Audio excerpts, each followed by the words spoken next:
Good morning, students. Welcome to the new lecture of Building Construction and Materials. In previous lecture, we have completed our unit number 2. Okay, that was totally based on the brickwork. So, unit number 2 was completed in last lecture. So, today we will move to our third unit that is based on stonework. Here, the first thing is stonework, then arches and lintel, then dam proofing. Okay, these are the three main topic of unit number 3. Unit number 1 and 2 is completed. If you have any problem or any query related to those topics, you can ask. Okay, if you have any query. So today we will start our new topic that is based on unit number 3, that is stonework. Okay, so we will start from the stonework. Okay, there are a lot of topics in stonework. For example, stones, cutting of stones, selection of stones, type of stone masonry, very important. What type of different types of stone masonry used in construction, then principle of construction of stone masonry, joints in stone masonry, then how the heavy stones are lifted and put in a place properly. Okay, for constructing any wall or anything, how those heavy stones are lifted, what are the equipments used. So we will study this also. So it is comes under this topic, that is lifting of heavy stones. Then what are the common building stones in India which is used mostly, which is used in India. Okay, so these are the things which comes under the stonework topic. So we will start with the basic introduction and the just I'll just give you a brief about this stonework, and we will start with the basic introduction. Okay, so let's start. See, stone masonry. Stone masonry जैसे मैंने आपको अभी बताया कि previous lecture में हमने brick work को ख़त्म कर लिया था। तो जैसे ही हमारा ये सिलेबस चल रहा है, I have said this earlier also, that the syllabus is designed in such a way that the actual building is constructed. Similarly, how the actual building is constructed. If you see the unit number 1, which is based on the foundation, unit number 2 is the brickwork. Okay, unit number 3 is stone masonry. Okay, either brickwork or stonework.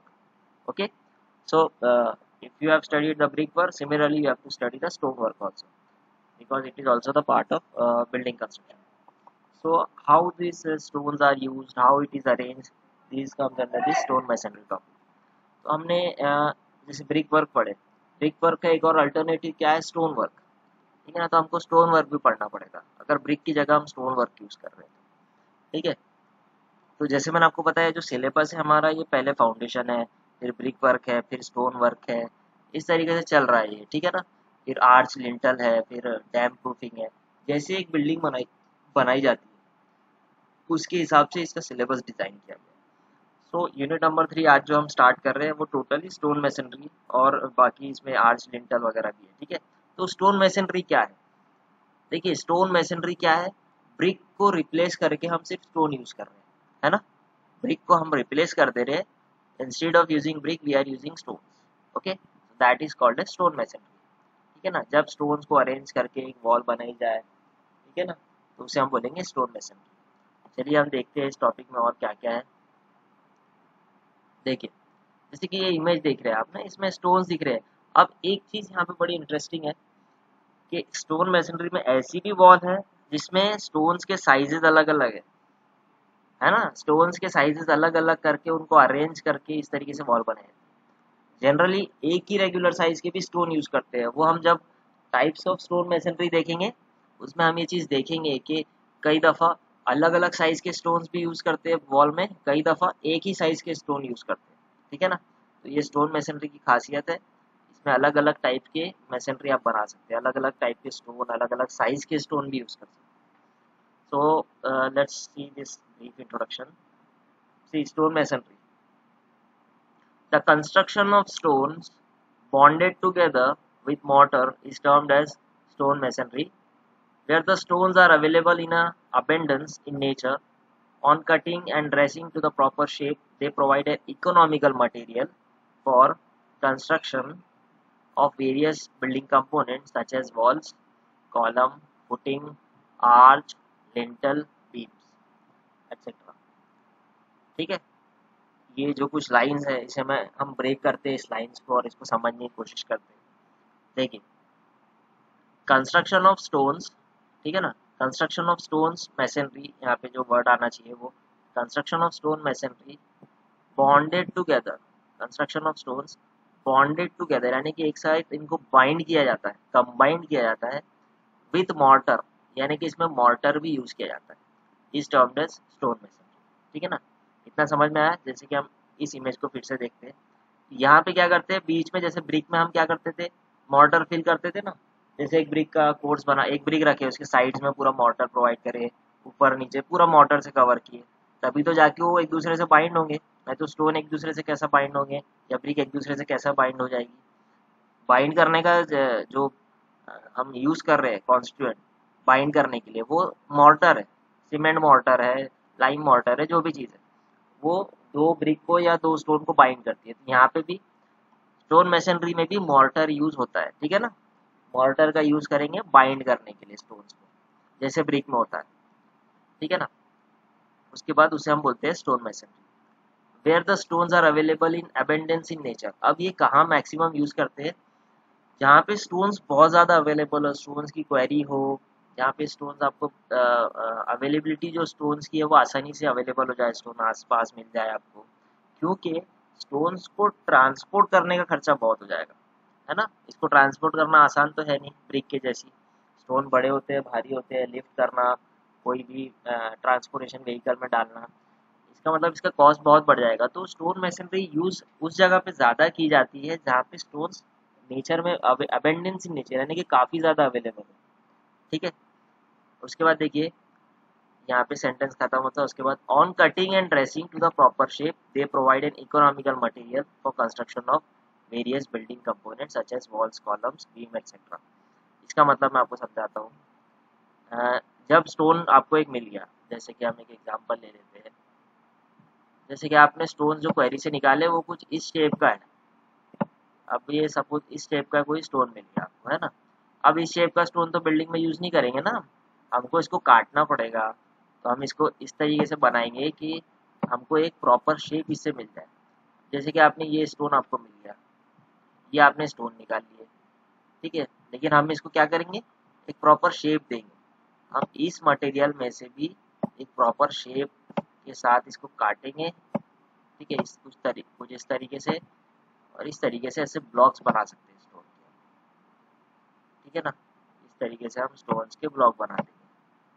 मतलब क्या है इसका, कि ये जो आपको stone मिला उसको आपको कटिंग करना पड़ेगा ना, ये देखो ये इसको पूरा कटिंग करना पड़ेगा जो शेप में आपको चाहिए स्टोन, उसके बाद आपको उसको ड्रेसिंग करना पड़ेगा। ड्रेसिंग का मतलब इसको पूरी फिनिशिंग करना, साइड, टॉप, बॉटम, बेड, पूरी तरीके से उसको फिनिशिंग किया जाता है ताकि एक अच्छा स्टोन, एक अच्छा लुक आए, ठीक है ना। और उसे एक प्रॉपर शेप दिया जाता है। अब शेप एक रेक्टेंगल हो सकता है, स्क्वायर हो सकता है, जनरली रेक्टेंगुलर शेप के यूज करते हैं ना, उसको शेप भी उस तरीके से दिया जाता है। ये तो हमने क्वेरी से निकाल लिया, इस कुछ ये इस शेप का था, लेकिन एक चट्टान निकल गई है ना, चट्टान जो रहती है उससे ही स्टोन बनाए जाते हैं, स्टोन बनाए जाते हैं जो कि मेसनरी में यूज किए जाते हैं। तो इस शेप में हमने उसको कटिंग किए, उसको ड्रेस किया, उसको शेप में काटे बराबर, प्रॉपर उसको शेप दिए, ओके। सो ये जो पूरा वर्क है, ये they provide an economical material for construction of various building components such as wall, column, footing, lintel, arch, beams। अब इसमें एक चीज़ आपको ध्यान देने वाली बात ये है कि ये इकोनॉमिकल, खास तौर पे ये वर्ड यहाँ पे इसलिए यूज हो रहा है जब स्टोन अबेंडेंस इन नेचर, यानी कि स्टोन अगर पास में है तो ही, otherwise transportation cost will be more if the stone quarry is not near the site of construction, ठीक है ना। अगर वो काफ़ी दूर है तो कॉस्ट ऑफ कंस्ट्रक्शन बहुत बढ़ेगा, लेकिन वो इकोनॉमिकल तब होगा जब स्टोन नियर बाय अवेलेबल हो, ठीक है ना, तब जाके इसका इकोनॉमिकल होगा, अदरवाइज ये भी थोड़ा सा कॉस्टली हो सकता है। इकोनॉमिकल तब होगा जब नियर बाय स्टोन में अवेलेबल हो, ठीक है। तो ये थोड़ा सा स्टोन मैसनरी का ब्रीफ था, आई होप आपको क्लियर हो गया है। स्टोन मैसनरी में सेम चीज़, स्टोन्स को बाइंड किया जाता है मॉर्टर के जरिए, और स्टोन जहाँ अवेलेबल हो वहाँ पे बेटर है इसको यूज़ करना। इसको कटिंग किया जाता है, फिर इसको ड्रेसिंग किया जाता है टूल से, प्रॉपर शेप दिया जाता है, ठीक है ना। इसका जो यूज़ है, अब देखो यहाँ पे the use of stone masonry, ये कहाँ कहाँ पे हो सकता है। वॉल्स में आपने देखे, आपको पता है कॉलम भी स्टोन्स के होते हैं, देखे होंगे आपने, छोटे छोटे ब्लॉक्स के भी कॉलम बनाए जाते हैं। इसके अलावा फुटिंग में तो मैक्सिमम यूज होता है स्टोन्स, ठीक है ना। फुटिंग में आपने देखे होंगे जब हम फाउंडेशन पढ़ रहे थे, स्टोन्स भी यूज होता है। आर्च आपने देखे होंगे, है ना, जो आर्च आपने कुछ देखे होंगे, ये शेप का होता है आर्च, जनरली ओपनिंग के ऊपर लगाया जाता है, इस शेप के आर्च होते हैं, जो मॉस्क, टेम्पल, चर्चेज में बहुत ज़्यादा यूज़ किए जाते हैं, कुछ इस तरीके से शेप के होते हैं। लिंटल क्या होता है, जब आप डोर या विंडो देखोगे ना, उसके ऊपर एक छोटा सा बीम होता है। हम पढ़ेंगे पूरा लिंटल्स और आर्च के बारे में, अगला टॉपिक हमारा इन दोनों टॉपिक पे, इन दोनों चीज़ों पे ही है।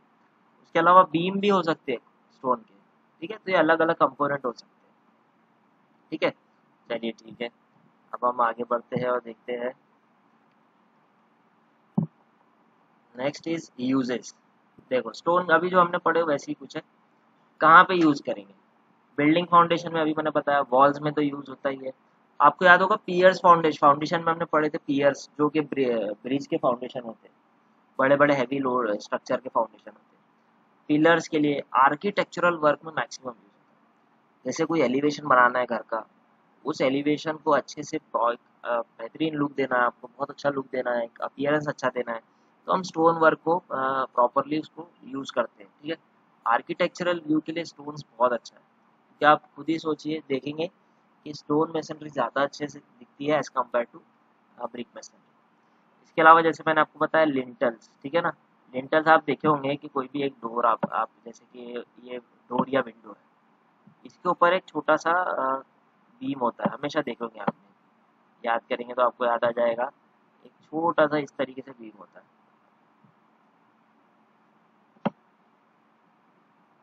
इसके जस्ट ऊपर रखा होता है,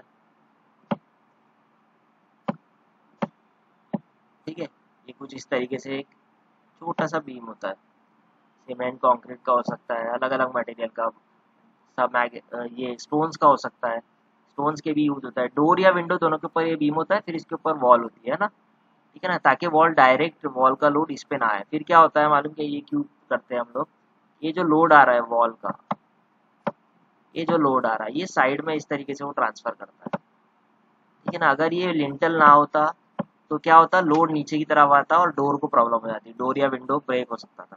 बट क्योंकि यहाँ पे लिंटल है, वो लिंटल लोड को ट्रांसफर कर दे रहा है साइड में, ठीक है। तो ये होता है लिंटल का काम। सेम काम आर्च का है, ठीक है। डोम्स भी उसी तरह को यूज करते हैं, डोम्स आपने देखोगे मैक्सिमम स्टोन वर्क के होते हैं, है ना।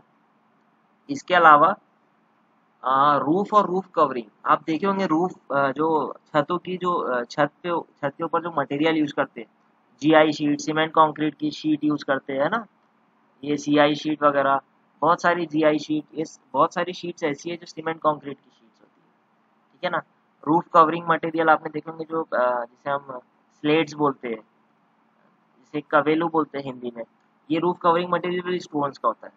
मॉन्यूमेंटल स्ट्रक्चर, जैसे कि आप एक एग्जांपल ले लो ताजमहल का, जो कि वाइट मार्बल है पूरा, ठीक है ना, ये भी स्टोन का है।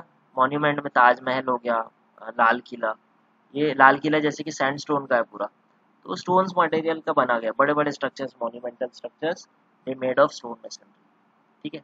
इसके अलावा पेविंग जॉब, यानी कि जब आप देखते होंगे फुटपाथ के ऊपर, वो जो पेवमेंट के ऊपर आप देखते होंगे साइड में फुटपाथ पे, तो जो आप देखते होंगे ब्लॉक्स जो होते हैं, पेविंग ब्लॉक्स, है ना, साइड्स में लगा देते हैं, बहुत स्ट्रॉन्ग होते हैं पेविंग ब्लॉक्स, वो भी स्टोन के। तो स्टोन वर्क बहुत ज़्यादा यूज करते हैं हम लोग कंस्ट्रक्शन में, ठीक है। आई होप आपको ये क्लियर हो गया है। चलिए ठीक है, आगे देखते हैं। अब सिलेक्शन ऑफ स्टोन्स कैसा करेंगे, आपने सोच लिए कि आपको स्टोन मेसनरी की वॉल बनाना है, ठीक है ना, या आप सोच रहे हो कि बनाना है या नहीं बनाना है, तो आप कैसा डिसाइड करेंगे, तो हम इन बेसिस पे उसको डिसाइड करेंगे। जैसे कि सबसे पहला हो गया अवेलेबिलिटी। अब जैसे मैंने आपको बताया कि जो सबसे इम्पोर्टेंट फैक्टर अफेक्ट करता है स्टोन मेसनरी के कंस्ट्रक्शन में, वो है उसकी अवेलेबिलिटी। अगर वो नियर बाय अवेलेबल नहीं है तो कॉस्ट समझ लीजिए बहुत बढ़ सकता है, क्योंकि उसका ट्रांसपोर्टेशन, जैसे मैंने बताया, कॉस्ट बहुत होता है। So first thing you should see that whether the stone is available near the site of construction. Okay, if the stone quarry is available near the site, it means your cost of construction will be less. Otherwise, it will be more. So availability of stone is very important. Okay, सबसे पहला जो यहाँ पे topic या सबसे पहली जो चीज़ है वो बिल्कुल अवेलेबिलिटी ऑफ स्टोन, ठीक है ना, ये बहुत ही इंपॉर्टेंट है, अवेलेबिलिटी ऑफ स्टोन, ठीक है, बहुत इंपॉर्टेंट है, अवेलेबल होना चाहिए स्टोन नियर बाय, तब तब जाके हमारा कॉस्ट कम होगा। उसके बाद ईज ऑफ वर्किंग, इसका मतलब ये हुआ है कि जब आप कंस्ट्रक्शन वगैरह स्टार्ट करेंगे तो वर्क जो इजीली चलना चाहिए, ठीक है ना, उसके लिए आपको क्या करना पड़ेगा, आपके पास इक्विपमेंट्स होना चाहिए, ट्रेसिंग के, कटिंग के, इसके अलावा आपके पास लिफ्टिंग के लिए इक्विपमेंट होना चाहिए स्टोन। अब जैसे कि कोई वॉल बनाना है ना, ये कोई भी स्टोन आप ले लो, फॉर एग्जांपल ये रेक्टेंगुलर एक स्टोन ले लो, ठीक है ना, ये वॉल बनाना है। अब इसको लेबर्स उठा के, अगर हैवी स्टोन है तो लेबर्स उठा के तो नहीं रखेंगे, आपको यहाँ पे इक्विपमेंट लगाना पड़ेगा लिफ्टिंग के लिए। तो ये सारी चीज़ें हमारे पास अवेलेबल होना चाहिए ना, तभी जाके आसानी से काम होगा इसका। Similarly next is appearance. अगर आपको, आप ये सोच रहे हो कि आपको अपीयरेंस पे ज़्यादा ध्यान देना है, if you want to make your structure looks good, it means you want appearance to be good, so it means you will use the stone masonry. As I have said earlier, stone masonry is comparatively gives better appearance as compared to the uh, brick masonry. So appearance wise stone masonry is better, इसलिए अगर आपको appearance चाहिए तो आपको stone masonry use करना है। और appearance में भी बहुत ही अच्छे अच्छे स्टोन, जैसे कि मार्बल है या दूसरे कुछ ग्रेनाइट वगैरह, ऐसे स्टोन्स जो बहुत अच्छे दिखते हैं, उसको आप यूज़ कर सकते हैं। इसके अलावा स्टोन्स स्ट्रेंथ और स्टेबिलिटी में भी बेटर है कंपेयर टू ब्रिक मैसनरी, है कि नहीं। स्ट्रेंथ ऑफ कोर्स स्टोन की बेटर है और स्टेबल भी है stone as compare to brick masonry. तो अगर आपको स्ट्रेंथ का भी ध्यान रखना है तो आपको स्टोन मैसनरी यूज़ करना है, ठीक है। सिलेक्शन ऑफ स्टोन इस बेसिस पे भी होता है, अगर आपको स्ट्रेंथ ज़्यादा चाहिए तो आप ग्रेनाइट वगैरह यूज़ करोगे, ठीक है ना, इस बेसिस पे आप स्ट्रेंथ और स्टेबिलिटी के हिसाब से भी स्टोन को सिलेक्ट कर सकते हैं। इसके अलावा अगर आपको पॉलिशिंग कैरेक्टरिस्टिक्स, यानी कि ऐसा स्टोन जो आसानी से पॉलिश हो जाए, जैसे कि मार्बल काफ़ी आसानी से पॉलिश हो सकता है, एक अच्छी फिनिशिंग मिलती है, तो मार्बल का यूज़ कर सकते हैं ऐसे, जब आपको पॉलिश कैरेक्टरिस्टिक्स चाहिए, पॉलिश में अच्छा चाहिए स्टोन, जो दिखने में अच्छा हो। इसके अलावा अगर इकोनॉमी भी आपको ध्यान में रखना है, ठीक है ना, इकोनॉमी के हिसाब से अभी आपको ये चीज़ ध्यान रखना है, जैसे हमने बार बार देखे, ये डिस्कस करें कि अवेलेबिलिटी होना चाहिए स्टोन के पास। इसके अलावा ड्यूरेबल तो होता ही है स्टोन, अगर कोई चीज़ स्ट्रॉन्ग है, स्टेबिलिटी स्टेबल है, स्ट्रेंथ उसकी ज़्यादा है, मतलब of course it will be durable, long term तक वो चलता है, ड्यूरेबल होता है, ठीक है। ठीक, so next is very important, types of stone masonry. अब देखिए, ये तो आपको समझ गया होगा कि स्टोन मैसनरी में आपको क्या क्या चीज़ें चाहिए, यूजेस कहाँ पे है, सिलेक्शन कैसा करते हैं। अब हम देखेंगे कि टाइप्स कौन कौन से हैं, ठीक है, ठीक है। देखिए, based on the arrangement of stone in the construction and degree of refinement in the surface finish, the stone masonry is classified broadly into two categories. देखिए, स्टोन मैसनरी किस तरीके से उसका बॉन्ड अरेंजमेंट है ना, अरेंजमेंट के हिसाब से और डिग्री ऑफ फिनिशिंग के हिसाब से स्टोन मैसनरी को दो इसमें क्लासीफाई किया गया है स्टैंडर्ड। सबसे पहला है रबल मैसनरी, दूसरा है एशलर मैसनरी, ठीक है। पहला है रबल, दूसरा है एशलर मैसनरी, ये दो ब्रॉड क्लासिफिकेशन है।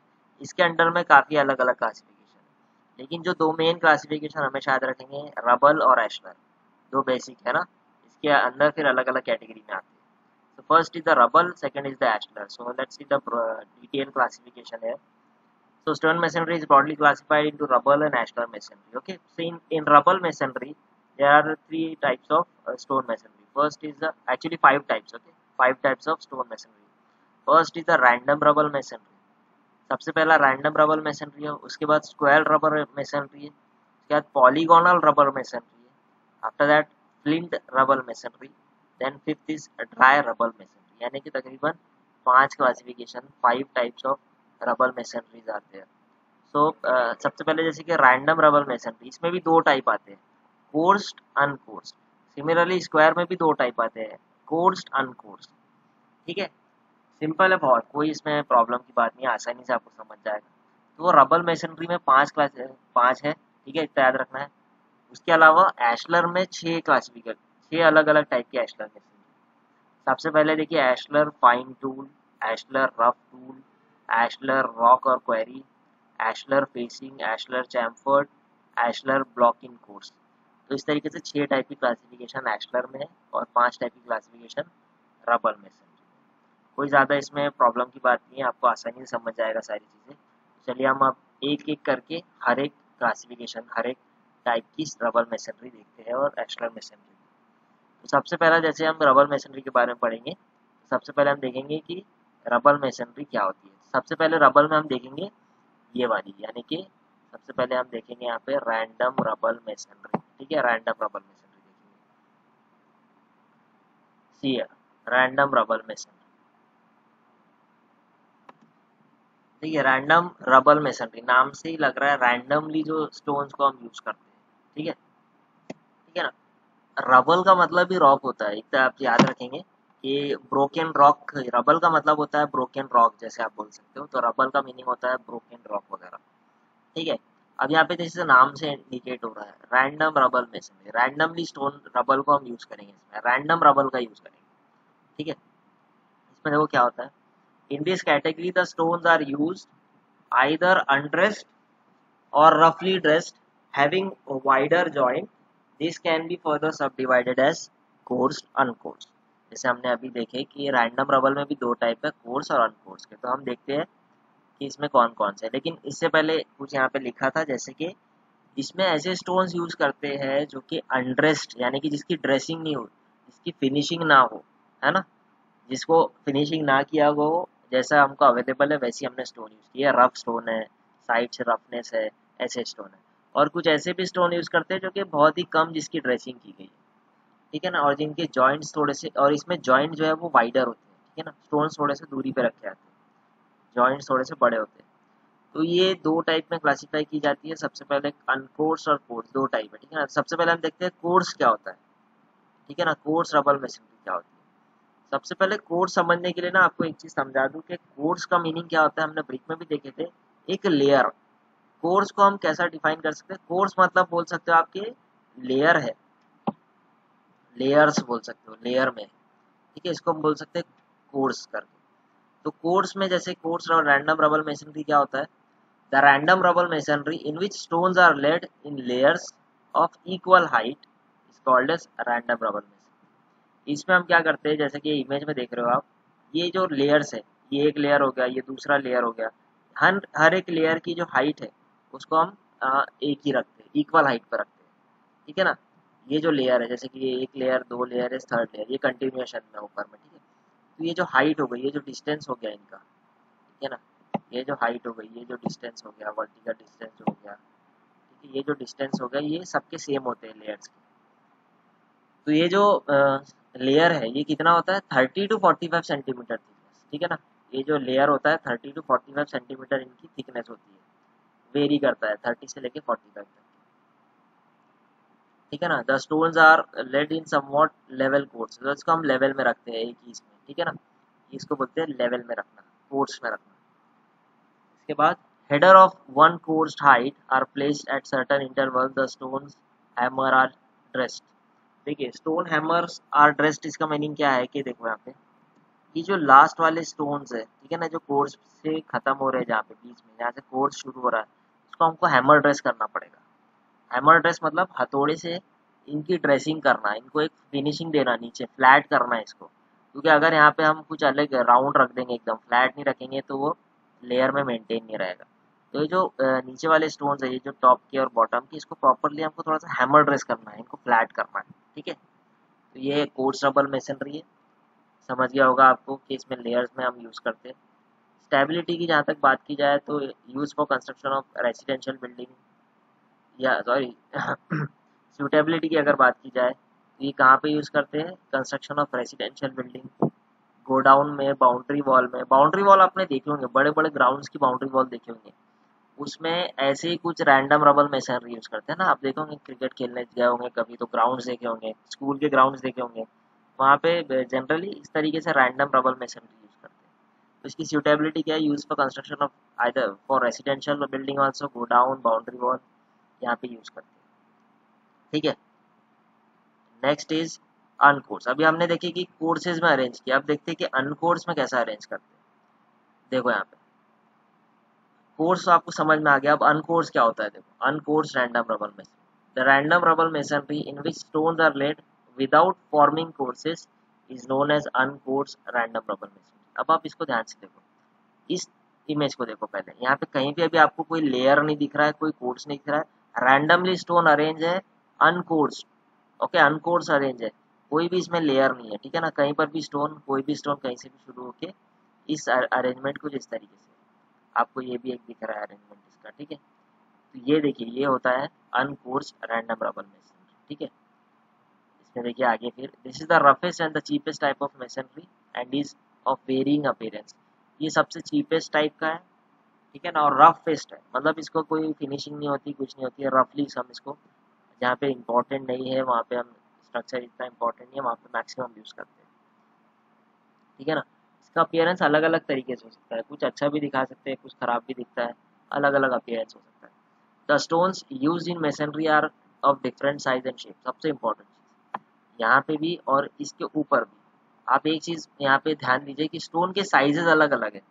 यहाँ पे कहीं पर भी ऐसा नहीं है कि कोई स्टोन एक ही साइज के हो, सारे स्टोन साइजेस एंड शेप दोनों ही अलग अलग है, size and shape both are different in random, that's why it's called random, यानी कि रैंडमली स्टोन को यूज कर रहे हैं, कोई एक प्रॉपर टाइप का स्टोन यूज नहीं कर रहे, कोई प्रॉपर शेप का स्टोन यूज नहीं कर रहे। यहाँ पे भी आप देखोगे कि अलग अलग टाइप के, अलग अलग शेप के स्टोन यूज कर रहे हैं, ठीक है ना। सो इस मेसनरी में भी अलग साइज के स्टोन और अलग शेप के यूज कर रहे हैं। Before laying, all projecting corners of the stone are slightly knocked off. Vertical joints are not plumbed. Joints are filled and flush. Large stones are used at corners and jambs to increase their strength. यहाँ पे देखिए, last जो corners है उसमें बड़े बड़े stone use करते हैं, ठीक है ना। और क्या बोल रहा है ये जो जॉइंट्स है इसको फ्लश किया जाता है और फिल किया जाता है कंक्रीट से, जैसे कि आप यहाँ पे देख रहे हैं पूरा जॉइंट्स, और इसको प्रॉपरली फ्लश और फिनिश किया जाता है, ठीक है। अगर कोई कॉर्नर में एक्स्ट्रा स्टोन निकल जाता है तो उसे हम नॉक ऑफ कर लेते हैं, यानी कि उसको काट देते हैं। कोई अगर स्टोन प्रोजेक्ट कर रहा है एक्स्ट्रा तो उसे हम काट देते हैं, ठीक है। उसके अलावा लार्ज स्टोन कॉर्नर में यूज करते हैं, मैंने अभी बताया। अब यहाँ पे देखिए, one through stone is use for every square metre of the face area for jointing faces and backing. यहाँ पे आपको समझाता हूँ मैं सिंपल क्या होता है। देखो यहाँ पे हमने ब्रिक वर्क में एक चीज़ देखी थी कि जो लेयर्स में जो जॉइंट्स है वर्टिकल, वो एक के नीचे एक ना आए, ठीक है ना, उसकी वजह से स्ट्रेंथ कम हो जाती है।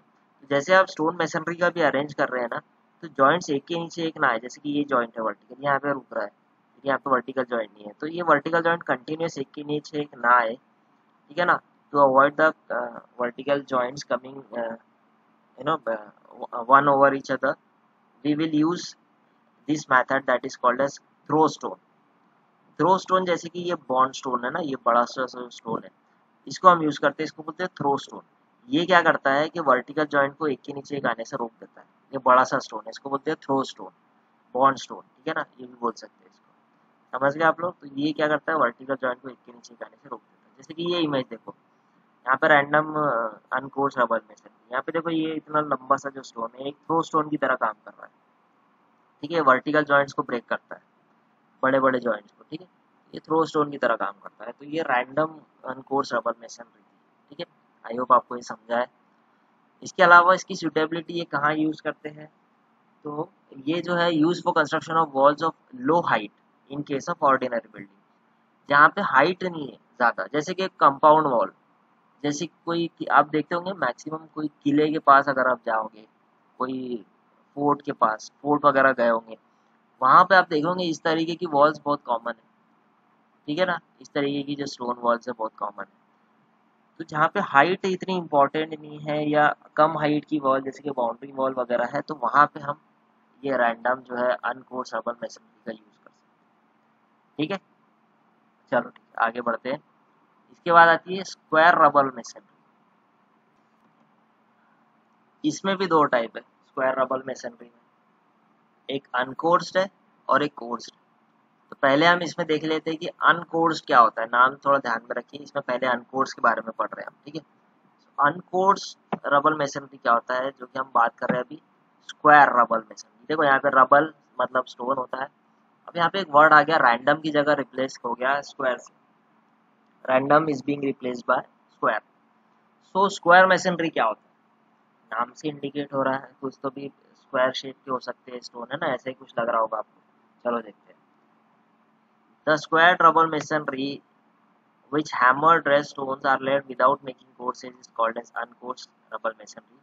It consists of stones which are squared on all joints and beds. इसको पूरी तरीके से स्क्वायर्ड किया जाता है, एक पूरी तरीके से एक शेप दिया जाता है, जनरली स्क्वायर शेप का होता है, अलग थोड़े से शेप भी चेंज अलग अलग भी हो सकते हैं, लेकिन जनरली स्क्वायर शेप का होता है, पूरी तरीके से उसको स्क्वायर किया जाता है, ठीक है ना। बाय हैमर, हैमर के जरिए उसको ड्रेसिंग की जाती है ना। आप देखते हैं चीजल हैमर के जरिए हम उसको फिनिशिंग करते हैं स्टोन को, और पूरा उसको एक स्क्वायर शेप दिया जाता है, ठीक है ना। All the stones to be laid are of different sizes. यहाँ पे फिर से एक पॉइंट की बात आ गई कि यहाँ पे भी अलग अलग साइज के यूज करें, कहीं पर भी मेंशन नहीं है कि स्टोन एक ही साइज का यूज हो। स्क्वायर तो आप कर रहे हो, लेकिन जैसे कि ये इमेज देखो, स्क्वायर तो आप कर रहे हो, या रेक्टेंगल थोड़ा सा स्क्वायर या रेक्टेंगल शेप दे रहे हो, स्क्वायर कर रहे हो उसको, बट उसमें भी साइज अलग अलग है। देखो ये कोई छोटा हो गया, कोई बड़ा साइज का स्क्वायर हो गया, है ना। साइजेस यहाँ पे अलग अलग, बड़ी इंपॉर्टेंट चीज है याद रखना, ठीक है। यहाँ पे भी साइजेस अलग अलग है। अब यहाँ पे देखो, जैसे इमेज में अभी जितना हमने पढ़े, इसमें क्या करते हैं हम, लेयर्स यूज नहीं हो रही। देखो ये अनकोड्स है, यहाँ पे भी आप देखोगे तो कोई लेयर नहीं मेंटेन हो रही है, पूरा अनकोड्स है, रैंडम अनकोड्स है, ठीक है ना। सॉरी, स्क्वायर रबल मेसनरी जो कि अनकोड्स स्क्वायर रबल मेसनरी, ठीक है ना। तो इसमें एक चीज आपको समझ में आ गई कि इनका शेप आपको पता चल गया, इसलिए इसको बोले कि हम रैंडम नहीं है। शेप तो आपको पता है कि स्क्वायर है, लेकिन साइज अलग है, ठीक है। शेप तो स्क्वायर है जरूर, लेकिन साइज अलग अलग है, ठीक है। शेप इसका एक है, इसलिए हम इसको स्क्वायर रबल मेसनरी बोल रहे हैं। समझ रहे ना आप लोग, रैंडम और इसका, इस तरीके से दोनों के बीच में फर्क है, ठीक है। तो ये हो गया हमारा स्क्वायर रबल मेसनरी। इसकी सूटेबिलिटी की बात की जाए तो ये ऑर्डिनरी बिल्डिंग कंस्ट्रक्शन में यूज़ करते हैं, हिली एरियाज में ज़्यादा यूज़ करते हैं, जहाँ पे अलग अलग वेराइटी के स्टोन्स आपको मिल जाए आसानी से। हिली एरियाज में स्टोन्स आसानी से मिल जाते हैं, ठीक है ना, तो वहाँ पे ज़्यादा यूज़ करते हैं बिल्डिंग स्टोन्स का। तो ये भी बिल्डिंग ऑर्डिनरी बिल्डिंग कंस्ट्रक्शन के लिए यूज़ कर सकते हैं, ठीक है। चलो ठीक है, नेक्स्ट इज अनकोर्स का opposite, course rubble, course square rubble. पहले इसमें आपने देखे कि स्क्वायर तो यूज हो रहा है, लेकिन अनकोर्स। अब यहाँ पे आप देखोगे कि कोर्स यूज हो रहा है, और स्क्वायर में कोर्स यूज हो रहा है, अनकोर्स नहीं, अब कोर्स यूज हो रहा है। सिंपल है, कोर्स क्या है, लेयर्स है, तो हम इसका मीनिंग क्या हो गया, यहाँ पे लेयर्स में हम इसको यूज करेंगे, ठीक है। देखो जैसे कि इमेज में ही दिख रहा है, इसको पढ़ लेते हैं थोड़ा सा, जो थ्योरी यहाँ पे लिखी है। The square rubble masonry in which chisel dress stones laid in courses is called core square rubble masonry. यहाँ पे चीजल जो है एक तरह का इंस्ट्रूमेंट टूल है जो कि यूज किया जाता है। चीजल एक तरह का टूल है जो कि फिनिशिंग के लिए यूज किया जाता है, स्टोन को एक शेप देने के लिए, फिनिशिंग के लिए चीजल का यूज किया जाता है, ठीक है। तो यहाँ पे वही लिखा है कि square rubble masonry in which chisel dress stones are laid in courses is what should be underline, that is it is laid in courses, ठीक है। Is called course square rubble masonry. This is superior variety of rubble masonry. जितनी भी आप rubble masonry अब तक पढ़े, उसमें सबसे सुपीरियर वेराइटी इसी की है, ठीक है ना। It consist of stones which are squared on all joints and laid in courses. The stones are to be laid in courses of equal layer. Again यहाँ पे देखिए, जब भी हम कोर्सेज की बात करेंगे तो सबकी जो हाइट है, हर एक लेयर की, जैसे ये एक लेयर हो गया, उसके बाद ये एक लेयर हो गया, फिर ये एक लेयर हो गया, all the layers are of equal height, ठीक है ना। लेयर्स की जो हाइट है, कोर्सेज की हाइट है, वो इक्वल ही रहेगी, और इसके जॉइंट्स भी यूनिफॉर्म रहेंगे। एक तरीके इसका जैसे ब्रिक वर्क होता है ना, वैसे यूज करते हैं। लेकिन यहाँ पे फिर से एक चीज ध्यान देने वाली बात है कि हर एक स्टोन का साइज एक नहीं है, स्टोन्स अलग अलग साइज के आप यूज कर सकते हैं इसमें, ठीक है ना। यहाँ पे कहीं पर भी मेंशन नहीं है कि एक ही साइज के स्टोन यूज करना है। जैसे आप इमेज में देख रहे हो, ये बड़ा स्टोन है, छोटा स्टोन है, फिर स्टोन अलग अलग शेप के, अलग अलग साइज के, सॉरी शेप तो सबका सेम है, स्क्वायर शेप के, ठीक है। इस तरीके से स्टोन मैसनरी में course square rubber masonry use करते हैं। अगेन अगर इसकी हम सूटेबिलिटी की बात की जाए, कहाँ यूज कर सकते हैं, तो use for construction of public buildings, या आपने मैक्सिमम देखे होंगे पब्लिक बिल्डिंग्स में, पब्लिक बैंक वगैरह हो गए, कोई जैसे रिजर्व बैंक ऑफ इंडिया की बिल्डिंग है, जो बड़े बड़े बिल्डिंग्स है, पब्लिक बिल्डिंग्स, कोई भी एनएमसी ऑफिस, जो भी चीज़ें वहाँ पे हॉस्पिटल्स में यूज़ कर सकते हैं, स्कूल में यूज़ कर सकते हैं, market, modern residential building, hilly areas में जहाँ पे है, जहाँ पे अच्छी क्वालिटी के स्टोन्स आसानी से अवेलेबल हो जाए, तो वहाँ पे इसको हम यूज़ कर सकते हैं। ठीक है, तो ये था कोर स्क्वायर रबर मेसनरी के बारे में। Next is polygonal rubber masonry. Third जो था हमारा, है ना, अभी हम रैंडम रबल के बारे में पढ़ रहे हैं, रबल मेसनरी के बारे में पढ़ रहे हैं। ठीक है, रबल में जैसे मैंने आपको बताया, पहला रैंडम रबल है, दूसरा स्क्वायर रबल मेसनरी भी पढ़े, तीसरी अब हम पढ़ेंगे पॉलीगोनल, चौथी फ्लिंट और पांचवी ट्राई। ठीक है ना, तीसरी अभी पर थर्ड पर है हम, that is polygonal rubble masonry. देखिए पॉलीगोनल नाम से ही समझ में आ रहा है स्टोन्स का जो शेप है वो क्या हो सकता है, यहाँ पे पॉलीगोनल शेप का। पॉलीगोनल रबर मेसनरी में क्या है, in this type of masonry the stones are रफली ड्रेस्ड। स्टोन्स यहाँ पे भी कोई अच्छे से ड्रेसिंग नहीं होती है, फिनिशिंग नहीं होती है उसकी।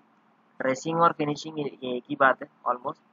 यहाँ पे स्टोन्स को जो शेप दिया जाता है, उसकी जो सरफेस फिनिशिंग है वो बहुत रफ होती है, ऐसे कोई बहुत अच्छी फिनिशिंग नहीं होती है। ठीक है, तो वहाँ पे देखेंगे हम, in this type of masonry the stones are roughly dressed to an irregular polygonal shape। इस वर्ड को हम अंडरलाइन कर लें कि ये पॉलीगोनल शेप है, इरेगुलर यानी कि रफ।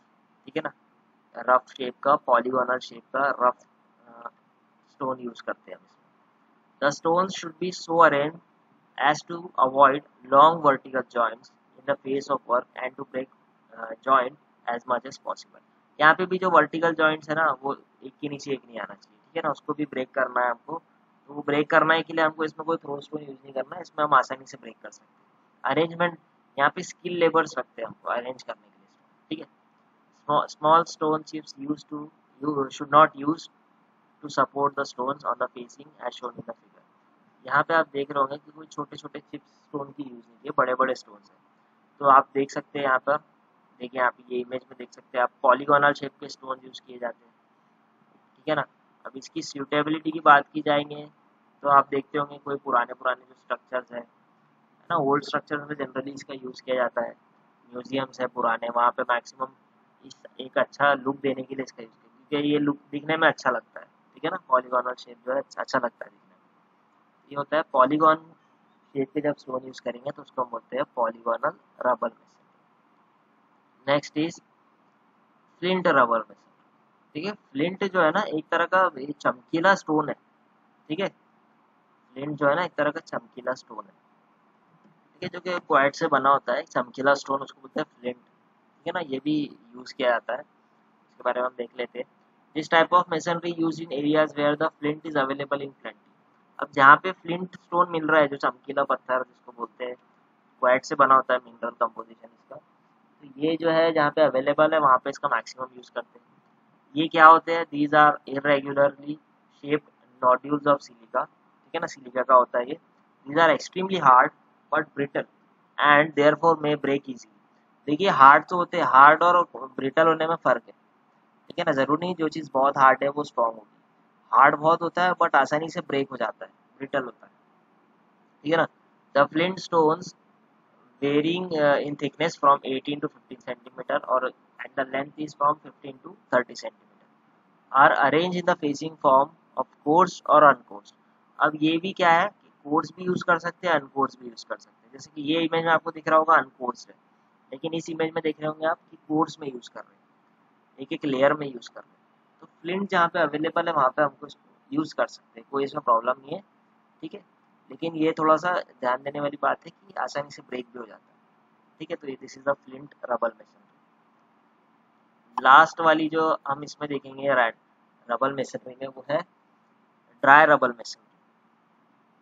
नाम से ही चीज़ों का आप एक अंदाज़ा लगा सकते हैं कि जैसे कि यहाँ पे वर्ड यूज़ किया, दो वर्ड यूज़ किए, रबर आपको पता है स्टोन है, लेकिन यहाँ पे एक वर्ड आ गया ड्राई। अब आप सोचिए कि ड्राई का मीनिंग यहाँ पे क्या हो सकता है। ड्राई मतलब सूखा, अब सूखा मतलब इसको थोड़ा अंदाज़ा लगाओगे तो इस मेसनरी में मॉर्टर का यूज नहीं करते, स्टोन को उठा के एक के ऊपर एक अरेंज कर देते हैं। यानी सोचिए वो कितना वीक हो सकता है स्ट्रक्चर, लेकिन एक यूज करते हैं कई जगह पे। अब कहाँ यूज करते हैं आपको अभी पता चल जाएगा। देखो यहाँ पे, इन this type of masonry mortar is not used in joint. यहाँ पे रैंडमली आपने ब्रिक स्टोन्स को एक के ऊपर एक रख दिए, लेकिन यहाँ पे मॉर्टर का यूज नहीं किया, जैसे कि ये इमेज है। इस इमेज में आप देख रहे हो कि बस इसको अरेंज कर दिया। कहीं पर भी सीमेंट मॉर्टर, लाइम मॉर्टर, कोई भी मॉर्टर नहीं है बीच में जॉइंट में, सिर्फ स्टोन एक दूसरे से अटैच है। ये विलेजेस में आज भी यूज करते हैं लोग। कोई रिटेनिंग स्ट्रक्चर बनाना है, किसी पानी को रोकना है, तो ऐसी जगह पे अभी भी इसका यूज करते हैं। ठीक है ना। तो इसमें ये नहीं होता है, मॉर्टर नहीं होता है, इसलिए इसका नाम है ड्राई। ड्राई मतलब जो गीला ना हो, जिसमें मॉर्टर ना हो। अब ये कहाँ देखो कैसा यूज करते हैं, ये सबसे चीपेस्ट तो होगा ही, जहाँ मॉर्टर यूज नहीं कर रहे वो तो कम कॉस्ट का होगा। और यहाँ पे सिर्फ स्टोन को एक के ऊपर एक रखना है ना। लेकिन एक के ऊपर एक स्टोन को प्रॉपरली अरेंज करने के लिए, अब जहाँ पे मॉर्टर तो यूज नहीं हो रहा, लेकिन हमको स्टोन को ऐसा फिक्स करना है कि स्टोन एक दूसरे से इंटरलॉक हो जाए, यानी आसानी से एक दूसरे को पकड़ के रखे स्टोन। क्योंकि मॉर्टर तो है नहीं, रोकेगा क्या, पकड़ेगा क्या, मॉर्टर नहीं है। इसका मतलब यहाँ पे हमको स्टोन्स की इंटरलॉकिंग प्रॉपर्टी यूज करना है, यानी स्टोन्स के शेप के हिसाब से जैसा एक प्रॉपरली अरेंज हो सकता है, कहाँ पे कैसी चीज़ अरेंज हो सकती है, पहले बड़ा स्टोन रखना है, बाजू में छोटा रखना है, कैसे दो स्टोन एक दूसरे से चिपकेंगे, अटैच होंगे, इसको बोलते हैं इंटरलॉकिंग ऑफ स्टोन्स। तो इस चीज़ के लिए कोई आम लेबर या नॉर्मल लेबर नहीं कर सकता। इसके लिए ऐसे लेबर यूज़ करना है जो कि स्किल वर्क, इसमें जिनकी स्किल अच्छी हो इस चीज़ में, इस मेसनरी को बनाने में, जो कि एक्सपीरियंसड हो और स्किल लेबर हो। ये यहाँ पे हमको स्किल लगेगी, तो यहाँ पे स्किल लेबर का यूज़ करना है, स्किल लेबर्स का यूज़ करेंगे।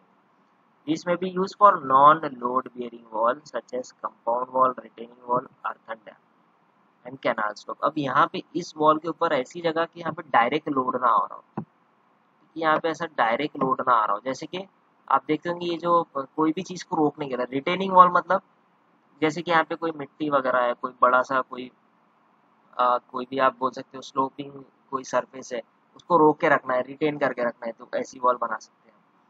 अर्दन डैम आपने देखे होंगे, जो मिट्टी के डैम होते हैं, वहाँ पे यूज़ कर सकते हैं। कैनाल के स्लोप्स में देखते होंगे आप, कैनाल देखे होंगे आपने, एरोजन ना हो उसके लिए हम इसका यूज़ करते हैं। तो ये काफ़ी जगह इसको यूज़ कर सकते हैं। ठीक है ना। कंपाउंड वॉल में मैक्सिमम इसका यूज़ करते हैं। ठीक है ना। जहाँ पे कोई अनइम्पॉर्टेंट वर्क है, compound wall, normal compound wall बना देना है। जहाँ पे इतना मतलब जिसको आपको तोड़ना है कुछ दिन बाद, तो हम इसको ड्राई रबल मेसनरी में बना सकते हैं। ठीक है। तो ये ड्राई रबल मेसनरी का एग्जाम्पल है। ठीक है। आई होप आपको ये जो हमने पढ़े आज इतना समझा है। हमने आज मेन इंट्रोडक्शन देखे मैं स्टोन मैसनरी का, उसके बाद सिलेक्शन ऑफ स्टोन देखे, उसके बाद हमने टाइप्स में हमने रबल मैसनरी के बारे में पूरा पढ़ लिए कि रबल मैसनरी में 5 टाइप होते हैं। रैंडम रबल मैसनरी होता है, ठीक है ना। उसके बाद स्क्वायर रबल मैसनरी होता है, उसके बाद पॉलीगोनल रबल मैसनरी, फिर फ्लिंट रबल मैसनरी और फिर ड्राई रबल मैसनरी। 5 टाइप हमने पढ़े। नेक्स्ट लेक्चर में हम क्या करेंगे, एशलर मैसनरी के बारे में पढ़ेंगे। ठीक है ना। अभी थोड़ा वक्त हो गया है, लेक्चर थोड़ा लेंथी हो गया है, तो इसलिए हम नेक्स्ट लेक्चर में पढ़ेंगे एशलर रबल मैसनरी। ठीक है। Thank you so much. Next lecture में मिलते हैं।